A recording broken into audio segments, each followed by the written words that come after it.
Hello everyone, welcome once again to my channel, and in today's video we are going to learn about the nested for loop. Now in the previous video we have learned how exactly a for loop works, and we have also written few simple programs into it. Now we are going to learn about the nested for loop. So let's begin without wasting any single minute or second. So what exactly is a nested for loop? Okay, the nested for loop. Now a nested for loop means that there will be a loop inside some another loop. So that will be called as a nested for loop.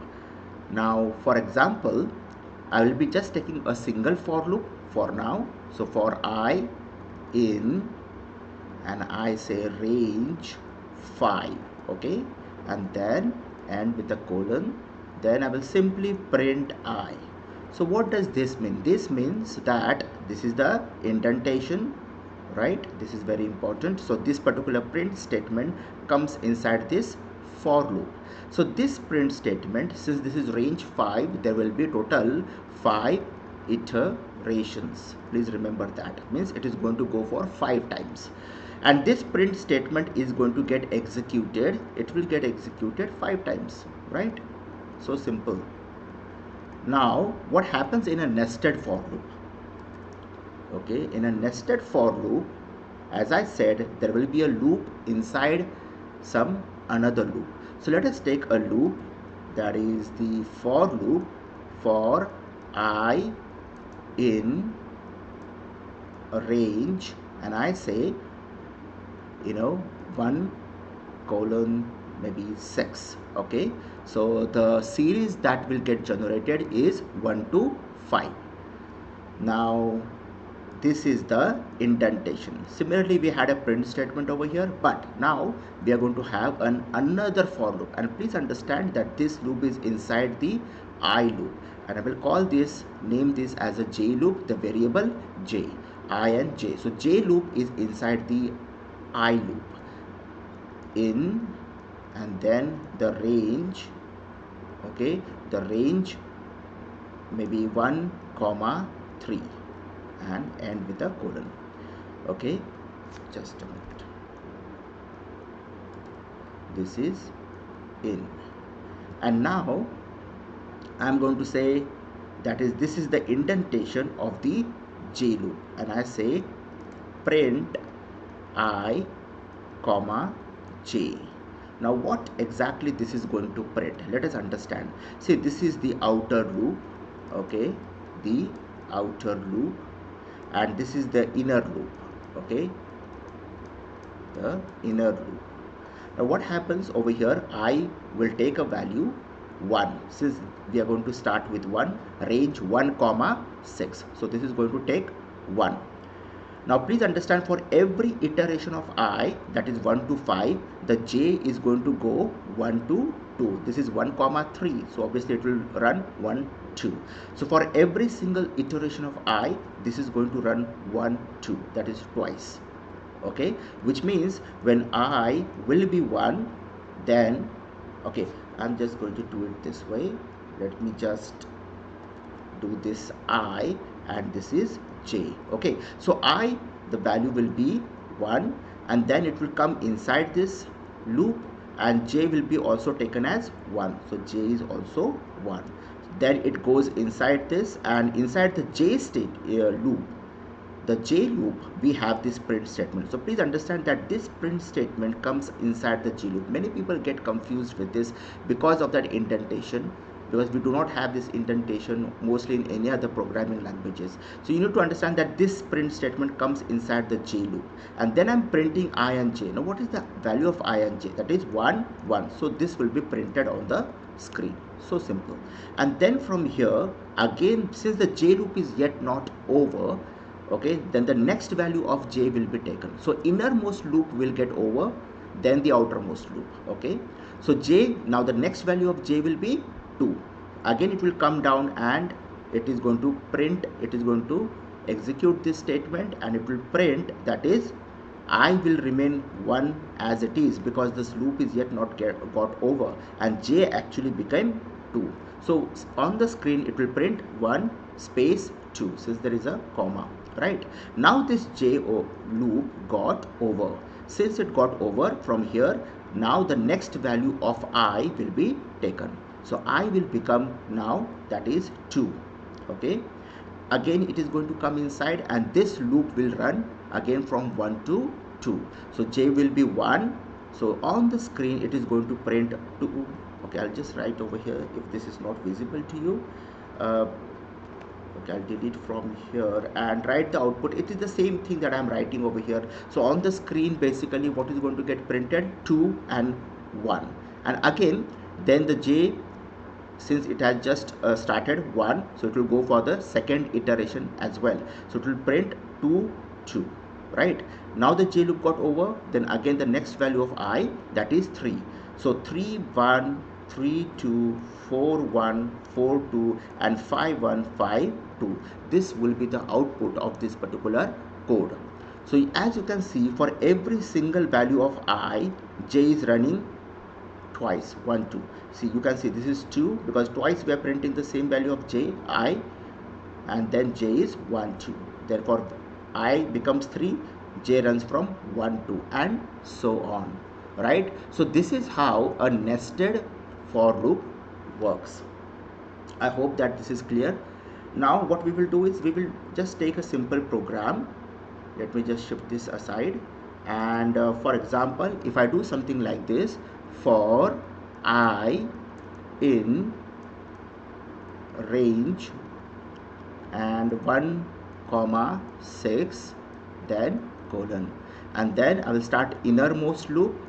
Make sure this is that indentation, j in range, and I will say 1 comma I plus 1 and the colon, and then I'm going to print the value of j, and I'm going to end with a empty string. I don't want that this after printing j it should come to the next line. I do not want that.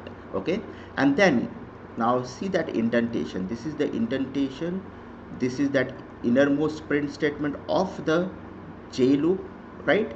And then outside this j loop, okay, I'm going to say simply a print and nothing. So what this is going to do is this is simply going to bring the cursor to the next line and nothing more than that. Okay, so I'm not giving anything, so it will just bring the cursor to the next line. And over here please understand that indentation every now and then I'm repeating because many of them as a beginner will make mistake with this print statement. They will give a space over here, or they will put it inside this j loop. It is not going to work. Okay, there will be syntax error or there will be some logical error, and that alignment has to be perfect. So if this is like I and this is the j loop, so there is a space. By default there is a 4 spaces, 1 tab that it will take, so it has to be perfectly. So this particular print statement has to be aligned properly with this for, because this is outside this j loop and this print statement is inside this j loop. And how do we know that? Because there is an indentation over here, right? So you need to understand this. Now what is going to be the output of this particular code? So let us write the value of I and j. Now I 1 to 6, so it is 1 to 5, so I will be taken as 1, right? And from here j in range 1 comma I plus 1. So what is the value of I initially? 1. So this 1 plus 1 becomes 2. So 1 comma 2. So this will only go one time and it will print the value of j, that will be the starting value, that is 1. So I'll write over here 1. Okay, at the top over here 1. Okay, and now this loop will get over since this was only 1 comma 2. So you have to just replace that value of I, that was 1 plus 1 becomes 2. So this becomes 1 comma 2. Okay, and it will only run one time, that is j is equal to 1. Now this loop got over, it will come outside and this print statement will simply bring the cursor to the next line. Okay, now from here it will go and take the next value of I. So the next value of I will be 2. Now again it will come inside this J loop. Okay, it will come to the J loop 1 comma I. Now what is the current value of I? That is 2. So 2 plus 1, that becomes 3. So this becomes 1 comma 3. So this will run for 1 and 2, right? So first J will be 1, so it will print 1, then J will become 2, so it will print 2, and I'm on the same line, since I've used that end is equal to empty string, and that is the purpose of using it over here, because I want all the numbers at the same line. And then outside the loop again we are coming to the next line, and then I will be taken the next value, that is 3. So this becomes 3 plus 1, now it becomes 4, right? And there is an I over here. So 1 comma 4. So this will run 1, 2 and 3. So it is going to print 1, 2, 3 and so on. So this will be the output of the code. And if you can remember, using that string replication, we had generated the same pattern, string replication and string joining. We had generated the similar pattern, but over here we are doing this with nested for loop.